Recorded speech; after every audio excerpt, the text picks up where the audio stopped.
नमस्कार श्रोताओं, हम आज बात करते हैं एक क्रिएटिव राइटर से जिनका नाम है अदिति वर्मा, जो कि रेडियो के साथ भी जुड़ी हुई है। मैडम, एलजे के रेडियो एलजे में आपका स्वागत है स्टूडियोज में। Thank you.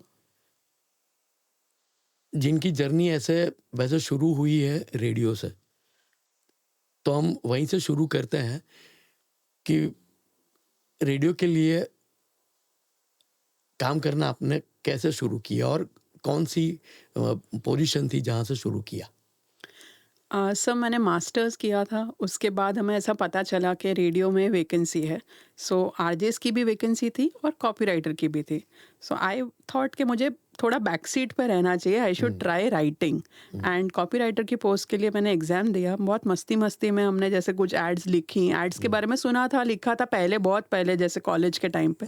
बट इतना नहीं पता था कि रेडियो में एड्स कैसे लिखते हैं। अच्छा। और radio ads are so different than the normal ads जो हम टीवी पे देखते हैं, उसके कॉन्सेप्ट्स कैसे होते हैं। तो वो जो प्रोसेस है, I think after I joined radio, it was a parallel process जहाँ पे मैं सीखती भी गई और लिखती भी गई, और एक एक जो लर्निंग है वो मुझे ऑन जॉब ही मिलती गई है कि रेडियो राइटिंग क्या होता है, कॉपी राइटिंग क्या होता है। And meanwhile it is during this process that I discovered that clients के लिए लिखना is such a responsible job।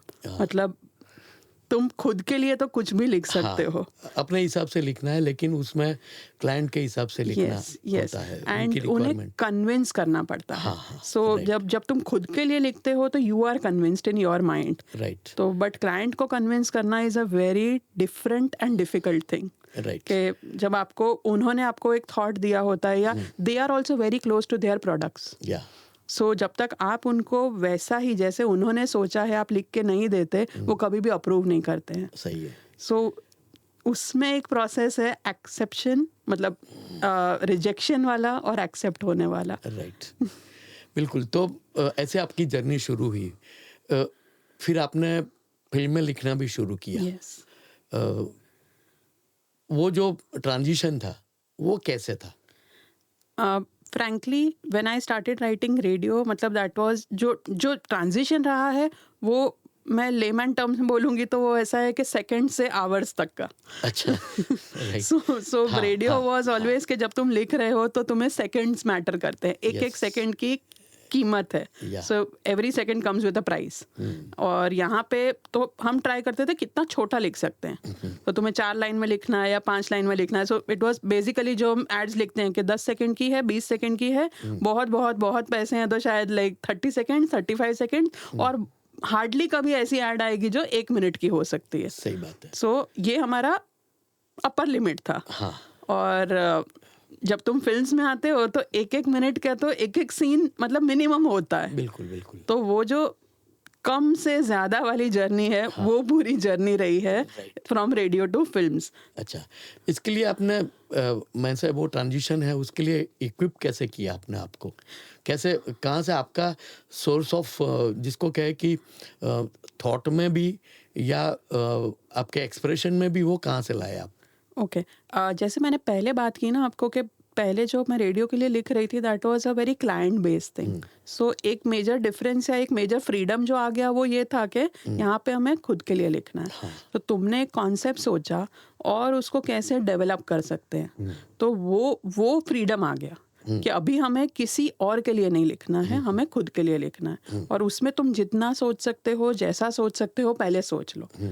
I would again से कि स्टिल ऐसा नहीं है कि जब तुम मूवी लिखते हो तब तुम्हें किसी और के बारे में सोचना ही नहीं पड़ता। वो भी तुम्हें बेचनी होती है। फाइनली उसमें भी तुम्हें प्रोड्यूसर या फाइनेंसर चाहिए होता है, उनको भी अगर पसंद आएगी तो वो तुम्हारी मूवी खरीदते हैं।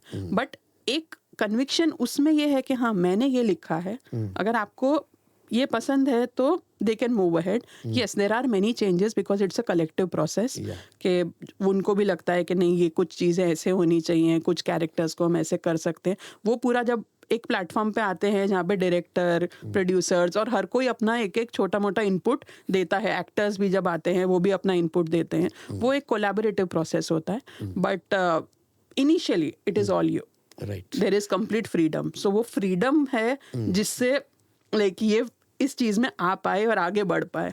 राइट।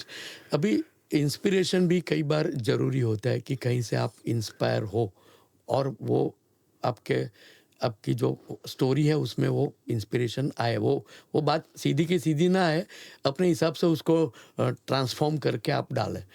वो कैसे रहता है आपका, आपके बारे में?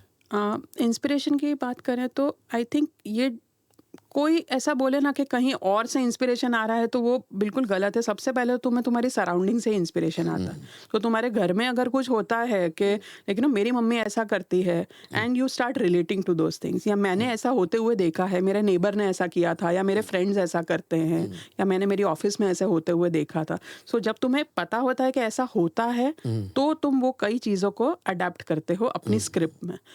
One is the people around you, second is while reading, कि तुम अगर न्यूज़ पढ़ते हो या न्यूज़ देखते हो या तुम कई और किस्से पढ़ते हो कि अच्छा ऐसा कुछ हुआ, तो वहाँ से तुम्हें लगता है कि अच्छा हाँ, इधर कुछ इंसिडेंट्स ऐसे होते हैं जिस पे पूरी की पूरी मूवीज बन सकती हैं, कुछ इंसिडेंट्स ऐसे होते हैं कि जिसको तुम्हें लगता है कि हाँ ये थोड़ा फनी लग रहा है, या ये एक बात बहुत अच्छी थी कि जिसको तुम तुम्हारे एक सीन में ले डाल सकते हो। या सही। तो यस, अच्छा, इसमें ऐसा भी है कि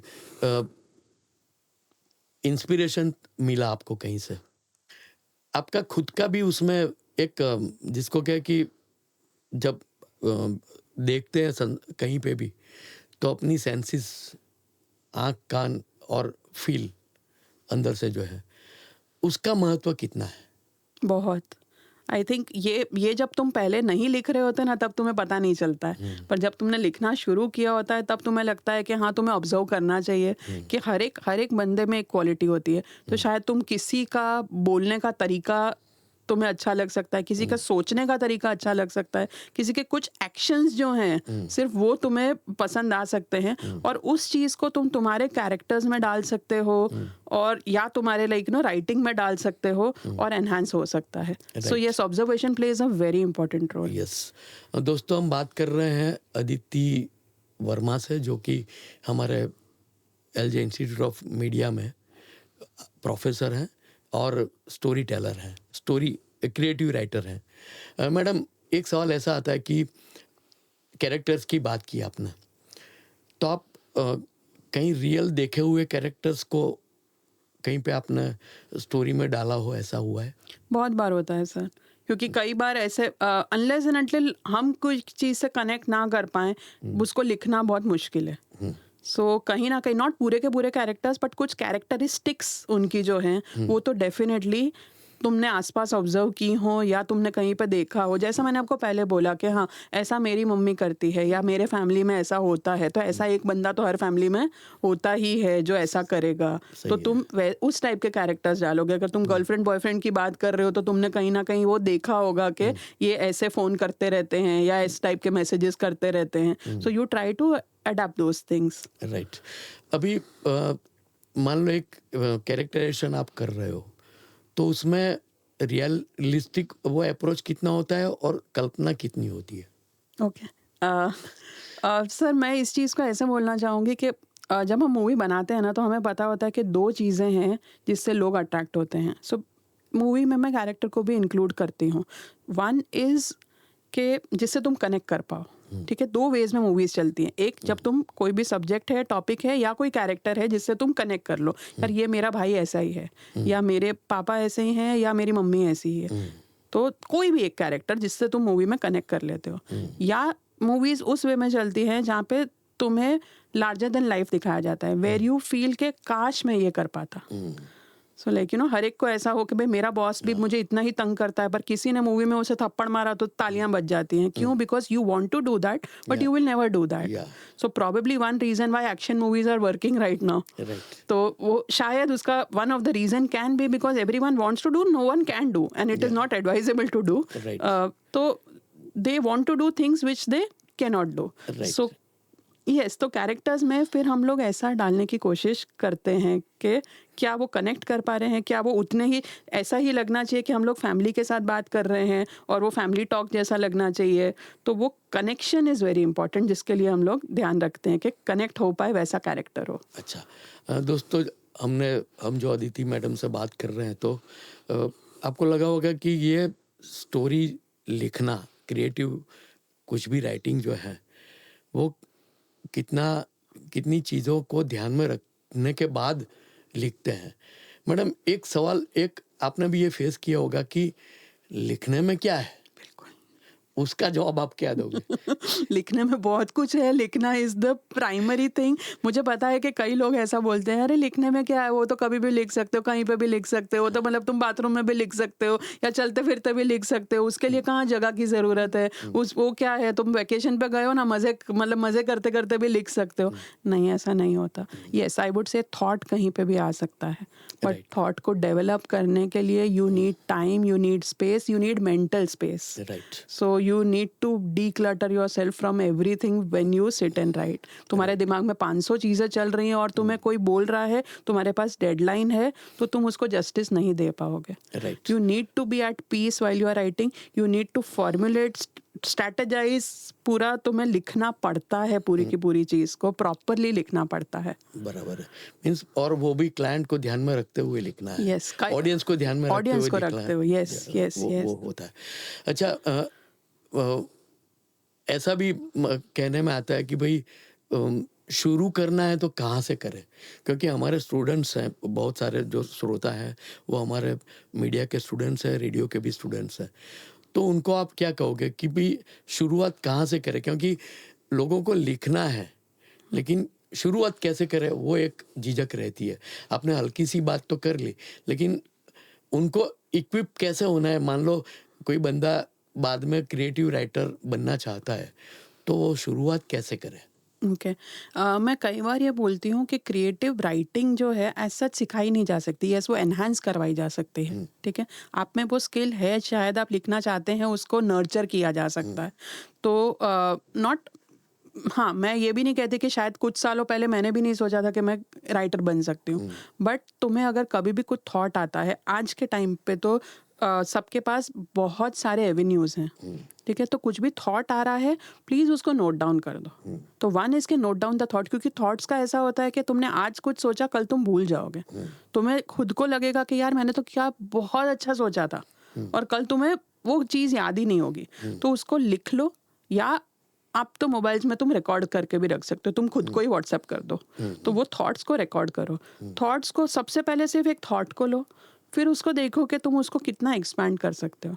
क्या वो थॉट एक शॉर्ट फिल्म टाइप का लग रहा है तुम्हें, तुम्हारे दिमाग में, कि तुम्हें लग रहा है कि नहीं इसमें पूरी मूवी बन सकती है, या तुम ऐसा विजुअलाइज कर रहे हो, सोच रहे हो कि यार इस पर तो मैं पूरी नॉवल लिख सकता हूँ। तो वो थॉट को तुम खुद अपने हिसाब से कैसे एनालाइज कर रहे हो कि ये बुक वाला आइडिया लग रहा है तुम्हें, बुक से भी मूवीज बनती हैं, तो वो पर तुम्हारा थॉट प्रोसेस कहाँ तक जा रहा है, कि वो 500 पेजेस वाला थॉट प्रोसेस जा रहा है या 2 घंटे वाला थॉट प्रोसेस जा रहा है, कि तुम उसको कितना देखते हो, तुम उसमें कितना इन्वॉल्व हो पा रहे हो, कि तुम्हें कई बार लगेगा यार ये एक शॉट जैसा ही आ रहा है मुझे, और कुछ आ नहीं रहा, या 2 लाइन्स ही आ रही है, तो मैं शायरी बना के इसको छोड़ सकता हूँ। वो तुम्हारा कन्विक्शन होना चाहिए कि तुम उसको कैसे देख रहे हो, बट कोई भी थॉट को जाने मत दो, वेस्ट मत करो। कई बार ऐसा होगा कि हम खुद को एनालाइज कर रहे होते हैं कि यार ये बेकार है, पर शायद तुम्हें जो बेकार लगा ना, वो सामने वाले को बहुत अच्छा लग सकता है, और शायद इस टाइम पे वो एप्लीकेबल नहीं है, भविष्य में कहीं काम आएगा। एग्जैक्टली, वो भी हो सकता है। तो वो सिचुएशन शायद तुम्हारे लिए अभी वो नहीं बैठ रही है, बट आगे चल के कभी भी ऐसा आ सकता है कि जहाँ पे ये परफेक्ट हो। राइट। अच्छा, इसके लिए पढ़ना या फिल्म में अब यदि किसी को लिखना है तो फिल्में देखना, उसका महत्व कितना लगता है आपको? बहुत लगता है। अभी yes, I used to read a lot पहले, अभी इतना टाइम नहीं मिल पाता, और अभी हमारे पास कंटेंट का एक्सपोजर बहुत हो गया है, बहुत ज़्यादा एक्सपोजर है। So what sometimes like what we feel कि हाँ बुक में ज़्यादा टाइम डालें उससे बेटर है देख लें, पर देखना भी बहुत इंपॉर्टेंट इसलिए होता है कि लोग क्या सोच रहे हैं, लोगों ने कौन से लेवल तक सोच लिया है ऑलरेडी, और तुम्हारे दिमाग में कितना सोच रहे हो। तो देख के भी तुम्हें कहीं पे इंस्पिरेशन मिलती है, और तुम एक अलग ही स्टोरी लेके आ सकते हो। एक मूवी अगर आपने देखी, उसके बाद अगर आप सोचो कि ये अगर मैंने लिखी होती तो मैंने इसको कैसे लिखा होता, या मैंने इसमें क्या चेंज किया होता, तो ही एक अलग मूवी बन जाती है एक मूवी में से। सही बात। तो कंटेंट देखना इज़ वेरी इंपॉर्टेंट। कितना देख पाते हो, कैसा देख रहे हो, वो तुम्हारी चॉइस है, वो तुम्हें कितना टाइम मिल रहा है, बट देखना इसीलिए चाहिए जिससे तुम सीख पाओ। बुरा कंटेंट भी देखना चाहिए जिससे पता चले कि क्या वर्क नहीं हो रहा है. सो इट्स नॉट कि हाँ मैं सिर्फ फॉरेन सीरीज ही देखूंगा या मैं सिर्फ बेस्ट ही देख सकता हूँ, मीडियोकर चीज़ तो मेरे लिए है ही नहीं. सी एवरीथिंग तो ही तुम सीखोगे कि सही बात. क्या बेटर जा रहा है, तुम्हें क्या पसंद आ रहा है. अगर तुम किसी चीज़ को मीडियोकर बोल रहे हो तो क्या तुम जो लिखोगे वो मीडियोकर होगा या उससे अप होगा. सही बात है. So that is how you will make a boundary. Right. अब हाइपोथेटिकली हम एक बात करें कि मान लो एक नॉवेल है, वो प्रिंटेड फॉर्म में है, राइट, उसको ट्रांसफॉर्म करना है फिल्म में. यस. क्या प्रोसेस रहेगी? डिफरेंट रहेगी क्योंकि अगेन जैसा मैंने बोला कि आप कौन से, कुछ नॉवेल्स में क्या होता है कि तुम्हारे पास इतने सारे पेजेस होते हैं, हर कैरेक्टर को एक्सप्लोर करने के लिए तुम्हारे पास बहुत टाइम है, हर एक चैप्टर है जिस पे तुम हर एक को एक्सप्लोर कर सकते हो. मूवी में जब तुमने कुछ पढ़ा हो और तुम उसी की मूवी देखते हो ना, तो mostly readers will never write like what has been Yeah. On the screen. Because they have their own perceptions. Yes, so they imagine a character. Yeah. So the best part about reading is you are open to your own imagination. और Right. यहाँ पे तुम दे देते हो कि this is your character, तुम्हें और सोचो मत यही तुम्हारा कैरेक्टर है, ये ऐसा ही दिखता है और ये यही है, मतलब तुम मत सोचो, हमने ऑलरेडी सोच लिया है तुम्हारे लिए. सही है. तो कंसाइज करना पूरी चीज़ को, स्टिल मेंटेनिंग के तुम पूरी बुक में से वो पूरा जो एसेंस है उसको तुम कन्वर्ट कर पा रहे हो कि नहीं कर पा रहे. कैरेक्टर्स से जो तुम्हें बुक्स में प्यार हो जाता है, यू स्टार्ट फीलिंग कि हाँ यार ये कैरेक्टर वो 2 घंटे या 2.5 घंटे के अंदर तुम हर एक कैरेक्टर को उतना जस्टिस कर पाओगे 3 घंटे में, 2 घंटे में, जितना तुमने पूरी बुक में कर दिया है. सही बात है. अच्छा, आप तो टीम में काम करती हो. यस. अब ये हमारे श्रोताओं के लिए भी नई बात होगी सुनने में कि भाई 1, 2 या 3 लोग इकट्ठे होकर कोई एक स्टोरी लिखते हैं. यस. वो कैसे, मीन्स पूरी वो प्रोसेस क्या रहती है? ओके. मुझे बहुत मज़ा आता है पर्सनली टीम में काम करने में. मेरी टीम में 2 और लोग हैं, निकिता एंड प्रेम. ठीक है, हम तीनों मिलकर स्टोरीज लिखते हैं. तो कभी ऐसा होता है कि किसी एक का कॉन्सेप्ट होता है, मतलब जस्ट 1 लाइन आइडिया, उसको मिलके पूरा एक्सपांड करना. पहले तो हम तीनों के अंदर का ही चैलेंज होता है कि क्या हम तीन उस चीज़ के से कन्विंस्ड हैं कि नहीं है कोई भी टॉपिक को उठाने में. So it's a bigger battle, पहले एक दूसरे को कन्विंस करना. तो कहीं पे भी अगर हम कन्विंस नहीं हैं, हमें लगता है कि हम ऑडियंस को कन्विंस नहीं कर पाएंगे. तो पहले अंदर कन्विंस करना इज़ द बिगेस्ट थिंग. कोई भी टॉपिक को लेना, फिर एक जना बहुत अच्छे से अलग उसमें एक्सपांड कर लेता है, फिर इनपुट्स आते हैं कि नहीं ये नहीं ऐसा होना चाहिए. सो ये जो पूरा प्रोसेस है, ब्रेनस्टॉर्मिंग वाला process is the best part. Right. तो यस, सो वो एक बेस्ट पार्ट है. सेकेंडली फ़ायदा ये है कि हम कभी दुखी नहीं होते कि लाइक अगर अकेले है और तुम्हें कहीं से रिजेक्शन मिलता है तो यू फील अ लॉट. यहाँ पे हम अंदर एक दूसरे के सपोर्ट में हैं कि नहीं कोई बात नहीं, ये नहीं तो नेक्स्ट होगा. अच्छा, और ये मेल फीमेल कॉम्बिनेशन है तो पर्सपेक्टिव भी डिफरेंट आएंगे. वो हिसाब से भी मुझे लगता है कि ये स्टोरी अलग बनती होगी. यस. क्या आपका क्या यस, डेफिनेटली. और क्या होता है कि हर एक का एक कोर एरिया भी होता है. सो अगर जैसे कॉमेडी है और प्रेम कर लेगा, बहुत अच्छे से कर लेगा, तो वो बैलेंस आउट भी हो जाएगा. अगर निकिता है और सोशल इश्यूज की बात हो रही है तो she will be very good in that. तो वो बहुत बैलेंस हो जाता है हमारा, कि स्टोरी में कहीं पे वो इम्बैलेंस नहीं दिखना चाहिए कि ये किसने लिखी है वो पता नहीं चलना चाहिए. सही बात है. वो एक वोवन ऐसे हो जाना, वेव ऐसे हो जाना चाहिए कि उनको पता ना चले कि 3 लोगों ने इकट्ठा करके किया. यस. सही बात. And that's the success of that story. Right. अच्छा, आपकी फिल्में, जैसे आखिरी जो फिल्म थी वो अजब रात की गजब कहानी, अजब रात की गजब बात. हाँ, गजब, वो सक्सेसफुल रही. राइट. बराबर है. कैसी फीलिंग रही आपको? बहुत अच्छा लगा, बहुत ही अच्छा लगा, क्योंकि जैसे हर चीज़ में हमने कहा कि हमने एक टाइम देखा होता है, पूरा प्रोसेस गया होता है. सो फ्रॉम हम लिखते हैं, फिर हमें लगता है कि चलो, कई बार ऐसा होता है कि लिखी है, कब आएगी बाहर, बाहर आने के बाद तुम्हें लगता है कि अब the what you really wait for is के ऑडियंस रिएक्शन. और जब ऑडियंस उसको अप्रूव करती है तब यू फील के what you are doing is right. तब तक तुम्हारे पे क्वेश्चन मार्क होता है कि हम जो कर रहे हैं वो हम राइट कर भी रहे हैं या नहीं कर रहे हैं। राइट। सो वो जो फीलिंग है कि हाँ, जब अब ऑडियंस को भी अच्छी लगी है, सबने अप्रिशिएट किया है, कलेक्शन भी अच्छा रहा है, तो तुम्हें एक बूस्ट मिलता है कि yes you are doing the right thing. अच्छा, कभी ऐसा भी एक्सपीरियंस हुआ है कि जिसमें आपने एक्सपेक्ट किया हो उस हद तक वो सक्सेस न मिली हो? यस। हाँ। ये मतलब एक काफी एक नॉर्मल बिल्कुल। फीलिंग, मतलब फीलिंग नहीं, this is a routine also, ऐसा कह सकते हैं कि राइट। कई बार होता है कि इंडस्ट्री है, बहुत सारी मूवीज आती हैं, not every movie works. Yeah. So her movie हम अब ऐसा कहते हैं कि हर मूवी अपना एक लक लेके आती है। राइट। और हर मूवी की एक डेस्टिनी होती है, और वो डेस्टिनी के साथ हमारी डेस्टिनी भी जुड़ी हुई होती है। अच्छा, उसको आप बाद में मीन्स एनालाइज कैसे करते हो? बहुत सारे वेज में होता है, क्योंकि क्या होता है कि वन, ऑडियंस को पसंद नहीं आया, सेकंड मार्केटिंग प्रॉपर नहीं हुई, थर्ड रिलीज डेट कैसी रही है, फोर्थ लेकिन प्रोड्यूसर्स ने क्या गलत किया, क्या तुम्हें शोज नहीं मिले थे। तो बहुत सारे पैरामीटर्स होते हैं जिस पे एक मूवी नहीं चलती या चलती है। yeah. So to to have a perfect date for release जहाँ पे आसपास कुछ नहीं है, हम रीजनल इंडस्ट्री की बात कर रहे हैं, ठीक है। तो हमारे पास चैलेंज ये है कि रीजनल के साथ साथ बहुत बॉलीवुड मूवीज होती हैं। बॉलीवुड से भी ज्यादा आजकल के youngsters they are more into Hollywood movies. Right. तो अगर कोई सुपर हीरो मूवी आ रही है तो वहाँ पे प्री बुकिंग्स हुई होती हैं, और तब तुम अपनी मूवी डालने की बात भी करते हो या सोच भी लेते हो, तो यू आर ऑलरेडी, मतलब that is not their first choice to watch. So even if I ask someone के which movie would you watch, तो वो लोग फिक्स होंगे कि Hollywood movie is their first preference. तो ये सब भी राइटर के अगेंस्ट की चैलेंजेस ही गिनी जानी चाहिए। Of course. बराबर है। Of course. कि वो ये चैलेंजेस को पार करने के बाद ही आप सक्सेसफुल हो सकते हो। Yes yes. Right. Story writer को जो इम्पोर्टेंस अभी अभी तो मिलना शुरू हुआ है। यस। पहले इतना इम्पोर्टेंस नहीं मिल रहा था, लेकिन आपके हिसाब से फिल्म में स्टोरी कितनी इम्पोर्टेंट है? फिल्म में हम जैसे बात करते हैं कि अगर हीरो है तो सबसे पहले स्टोरी इज द हीरो, क्योंकि स्टोरी के बेसिस पे सब कुछ आगे बढ़ता है। तो at one point we are ready to pay a huge amount to the actors because we know okay probably they will get in the audience, but why is the actor also choosing to act in that film? क्योंकि उसको script पसंद आई होगी तो ही।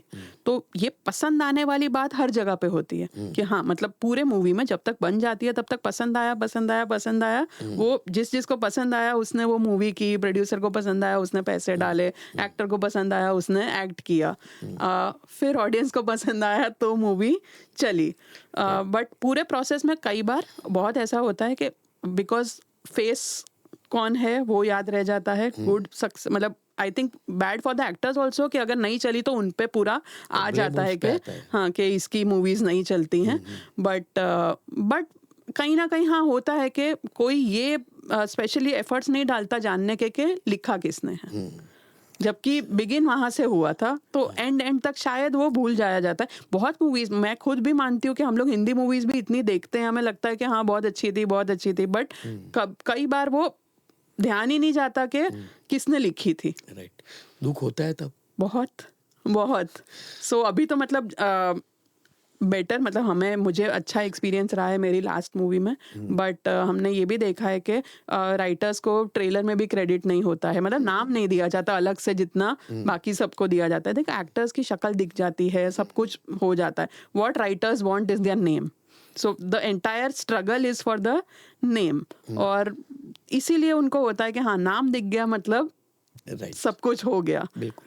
अच्छा, story हो गई तैयार, ये हाइपोथेटिकली बात कर रहा हूँ मैं, स्टोरी तैयार है, फिर आप वो डायरेक्टर भी उसमें प्ले करते हैं ना, फिर वो उन्हीं के पास जाती है।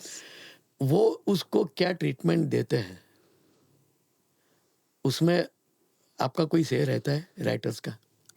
रखना पड़ता है उनको भी, क्योंकि दे कांट डू समथिंग जो बहुत ही लिखा था उससे बहुत अलग नहीं कर सकते हैं. सो डायरेक्टर्स का से 2-3 तरीकों से रहता है. One is the budget issues also. कई बार प्रोडक्शन लेवल पे आता है कि हमने सोचा था कि ये सीन हम कहीं पे शूट करेंगे, उनको इधर वो परमिशन नहीं मिल रही है या बहुत बजट हाई जा रहा है वो लोकेशन के लिए. तब सीन थोड़ा चेंज करने की बात आती है. तब राइटर्स पे आएगा कि हम इसको मॉडिफाई कर सकते हैं, कैसे कर सकते हैं. तो वहाँ पे वो अपने हिसाब से नहीं करते. मोस्टली आजकल के सब डायरेक्टर्स एक बार पूछते ही हैं कि हमको ये मॉडिफाई करना है या हम कर रहे हैं, तो you should be informed about it. Secondly they also have a vision. हमने लिखा होता है, वो लोग विजुअलाइज कर रहे होते हैं उस पूरी चीज़ को कि कैसे शूट किया जाएगा. तो अगर उनको लग रहा है बहुत सारी चीज़ों में कि ये एनहांस हो सकता है, तो वो भी बताते हैं कि हम ऐसा कुछ सोच रहे हैं. वैसे फिर टीम हो जाती है. It is. तो एट द एंड जब तुम करते जाते हो तो it becomes a work of everyone. तो क्योंकि मैंने जैसे आपको पहले ही बोला कि फिर एक्टर्स भी अपना इनपुट डालते हैं, इम्प्रोवाइजेशन भी करते हैं कई एक्टर्स. अच्छे एक्टर्स डेफिनेटली डू दैट. और हर एक चीज़ जब एक आप साथ में आ जाते हो ना, तब तुम्हें यही होता है कि स्टोरी या फिल्म के एनहांसमेंट के लिए ही सब काम कर रहे होते हैं. सही बात है. मीन्स उसमें कई बार मानो आपने स्टोरी लिखी, आपको एक सीन बहुत अच्छा लगा और फिर मान लो डायरेक्टर को ऐसे लगा कि इसको थोड़ा कम इम्पोर्टेंस दे के उसको ज़रा अलग से कर देते हैं. तो we have to think that okay this is for the benefit of the product, finish product जो फिल्म है वो. राइट. हमारे बहुत सारे श्रोता हैं जो इसमें आना चाहते हो या कुछ सोचा हो इसके बारे में, उनको आप क्या राय दोगे? जैसा मैंने पहले ही बोला कि लिखना छोड़ना मत, सोचना छोड़ना मत. ठीक है. So that is the basic thing कि तुम्हें लिखना आना चाहिए. तुम सोच रहे हो ना तो भी बहुत बड़ी बात है फिलहाल तो. देन अब तो बहुत सारे एवेन्यूज़ हैं. मतलब जैसे हमारा एक कॉलेज है जहाँ पे ये कोर्सेज होते हैं जहाँ पे उनको प्रॉपरली सिखाया जाता है कि कैसे आगे बढ़ा जाए. तो कोई भी मीडिया कोर्सेज ज्वाइन कर सकते हैं जिसमें वो आगे बढ़ सकते हैं. नहीं भी करते, ऑडियो की बात है, मूवीज़ की बात है, पॉडकास्टिंग खुद घर बैठे शुरू कर सकते हैं जहाँ पे तुम तुम्हारे थॉट्स बता रहे हो पहले तो वो रिकॉर्ड करके भी तुम घर से भी कर सकते हो. तुम खुद से भी कर सकते हो अगर तुम्हें लग रहा है कि तुम फिलहाल किसी को अप्रोच नहीं कर सकते. तुम स्टोरीज़ बनाओ. आजकल बहुत production houses are open to stories from everyone. So they don't think कि उनको established actors ही चाहिए होते हैं. तो you can at least go and approach them. Right. आपको challenges क्या लगती है? फिलहाल हमारी इंडस्ट्री की बजट्स. अच्छा. So yes, it is a growing industry.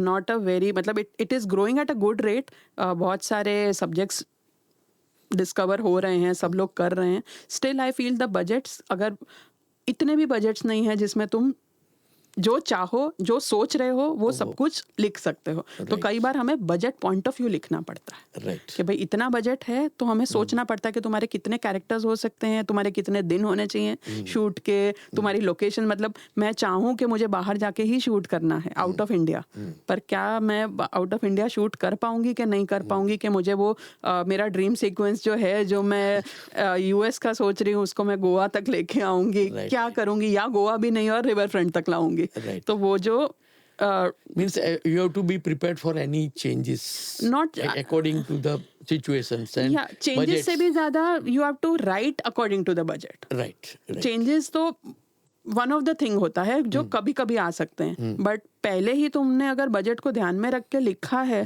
तो प्रॉबेबली ऐसा हो सकता है कि at the end when your movie earns and it is like it comes out as a success, तो एवरीवन इज हैप्पी. तो we will get repeat producers also. Madam एक आखिरी सवाल थोड़ा पर्सनल है कि ये शुरू से अंत तक ये अनसर्टेनिटीज के साथ जुड़ा हुआ है. यस. उसको आप कैसे चैलेंज को आप कैसे कोप अप करती हो? डेफिनेटली सर, आपने जो बोला वो बहुत ही सही है और तुम्हें वो एक्सेप्ट करना आना चाहिए. अगर तुम्हें लग रहा है, अगर तुम्हें I also left a corporate job.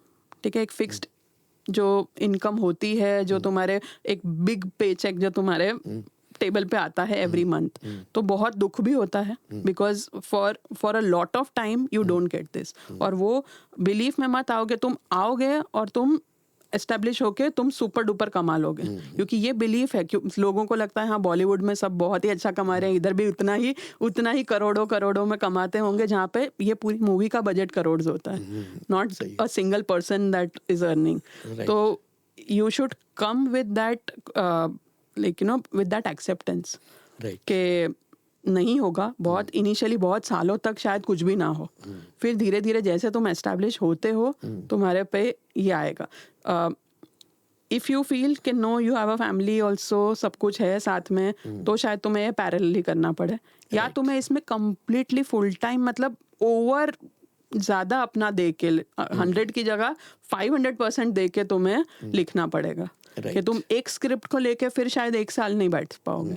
अगर तुम इसी चीज़ को करना चाहते हो तो तुम्हें शायद 1 साल में कम से कम 5 या 6 स्क्रिप्ट्स पे काम करना चाहिए. राइट. तो then there is no problem at all. Right. दोस्तों, हम बात कर रहे हैं अदिति वर्मा जी से. मैडम, एक आखिरी सवाल कि ये कंपटीशन का वो कॉम्पिटिशन्स भी हैं, और हमारी कॉम्पिटिशन्स तो हिंदी बॉलीवुड के साथ भी है. मान लो उसके साथ उसकी बात ना करें, गुजराती फिल्म की बात करें, तो वो माहौल क्या है, कैसा है? फिलहाल कंपटीशन से ज़्यादा मज़ा है कि वी आर ऑल वेटिंग के लेकिन अच्छा चलो कोई भी मूवी चलती है तो वी आर हैप्पी या कि मूवी चल तो रही है तो एटलीस्ट इंडस्ट्री आगे बढ़ेगी. राइट. सो फिलहाल इतना कॉम्पिटिटिव माहौल नहीं है एज ऑफ नाउ, अच्छा. क्योंकि everyone is working. There are various movies made और अलग अलग जगहों पे मूवीज बन रही हैं, अलग अलग सब्जेक्ट्स पे मूवीज बन रही हैं. शायद हर एक का वो जॉनर भी ना हो कि हर सब्जेक्ट लिख पाए. तो there are writers who are like you know one genre पे जो बहुत अच्छा लिखते हो, कोई एक पर्टिकुलर जॉनर पे. तो वो सब कुछ चल रहा है, सब कुछ अच्छे से चल रहा है. There are multiple people. मतलब ग्रेजुअली अब क्योंकि हम लोग भी देखते हैं, चेक करते हैं क्रेडिट्स, तो हमें भी पता चलता है okay there are so many writers who are there, and everyone is writing, everyone is getting work where they are and they doing have it. a very cordial relationship with everybody. yes. So That's very good sign. yes. Madam, बहुत अच्छे से आपने वो पूरी जो process है, story writing से शुरू करके क्रिएटिव राइटर कैसे बन सकते हैं, मुझे लगता है कि हमारे श्रोताओं को भी ये सुनना अच्छा लगा होगा. Thank you very much Thank you, sir. Thank you so much. your sharing your experiences and your process. Thank you very much. Thank you. Thank you.